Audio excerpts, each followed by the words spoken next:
a little bit more than 5 weeks, and we are back to visit the Approach Graft project. We've got this one, it's a tall palm chimea and a little rootstock, and then this particular Approach Graft was off of this tree, a lemon meringue tree, and of course, the rootstock is in the pot. So the main thing that I've been doing for these past more than 5 weeks is watering the potted plants, because the Approach Graft is not going to be successful if the potted plant dies. So the idea is to keep everything alive, and then of course secure the limb from whatever tree, the tree in the ground or a tree in the pot, to the rootstock. So I think that it's time to unwrap this, but I'm going to unwrap them very carefully in case they're not completely healed. So this one, of course, this lemon meringue tree, and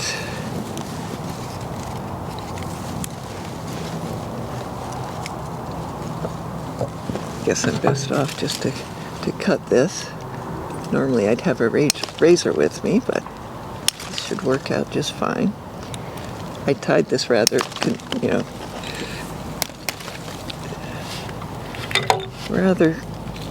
strongly, so here we go.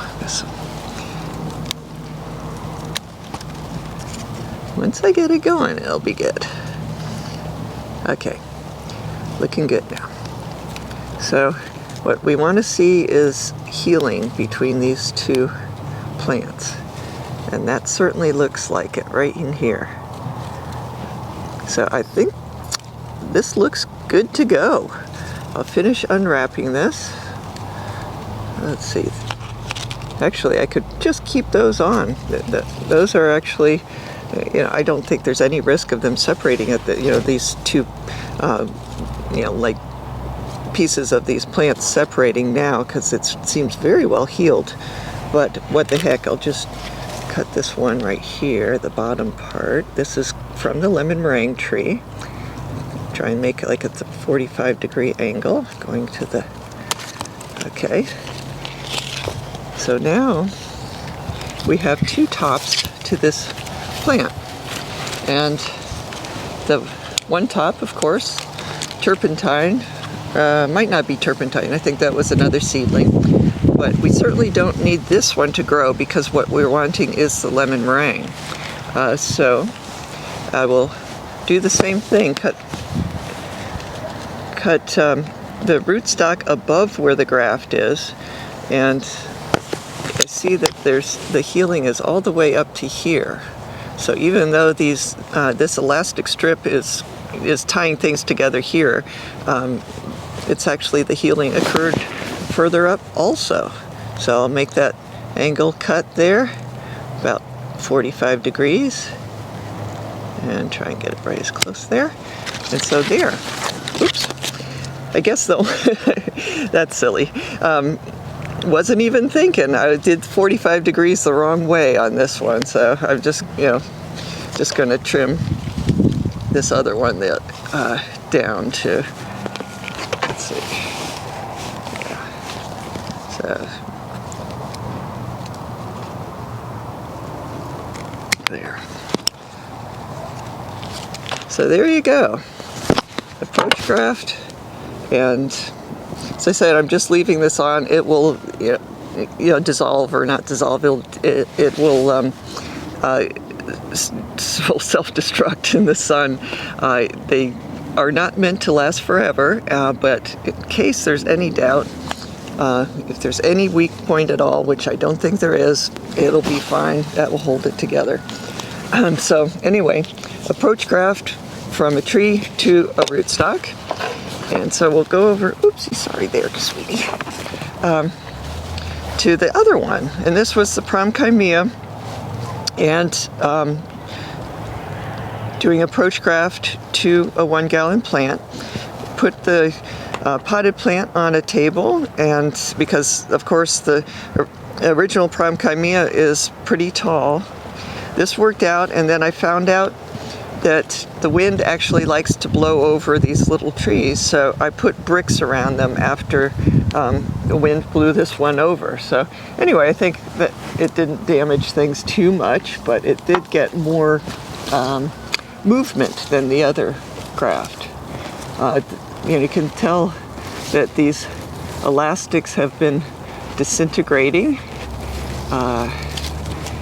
I don't see as much healing here as the other one. The other one had a lot of brown in between those two, but I'm pretty sure that this is ready to go. Let's see.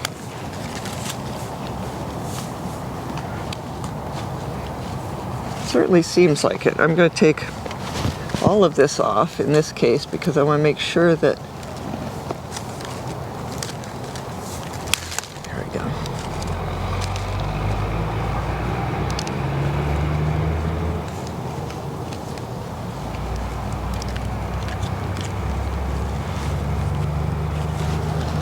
Okay, so that's looking good. This is actually a longer graft, than the one we just looked at. That's looks like we've got about 3 inches. So what you definitely want to make sure you're cutting the right side of the graft. And this particular thing, this is the Promchimea here. So you want this part to go with the rootstock. So just because I have little confidence in my memory, I'm just going to cut the rootstock first. And so I'll cut that to where it looks like it's joined to the Promchimea. So that's the top of the rootstock. And then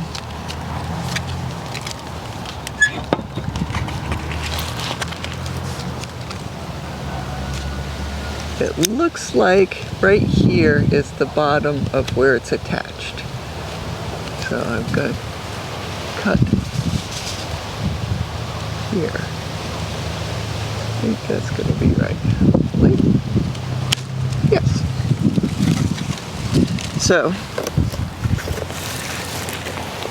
right now we have the Promchimea tree that's a little bit shorter.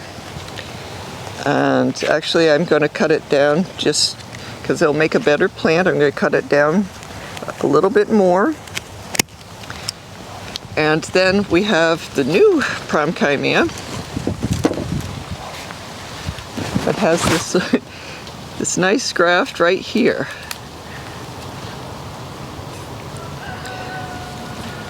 So anyway, as you can tell, I am not an expert in approach grafting, but it is an easy graft to do. So if you have a situation where you're, for instance, have failed with regular grafting, I like to use scions. It's just a easier way to do it.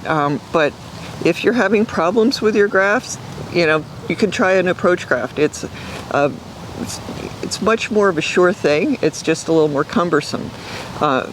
Also, you can use the same kind of grafting for varieties of tropical fruit trees that you haven't had much success with. Some people use it, for instance, for jackfruit.